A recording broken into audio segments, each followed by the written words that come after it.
Okay, if you want to insert SIM card into your Samsung Galaxy S24 FE, first of all, you will have to prepare this SIM tool. You can for sure find it in the box.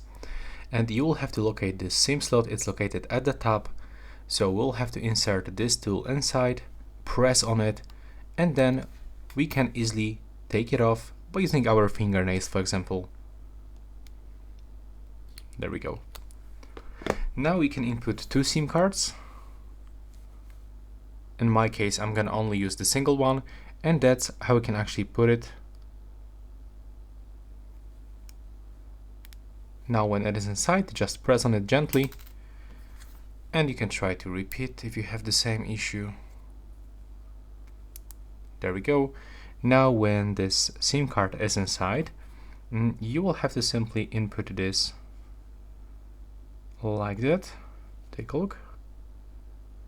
And press with your finger.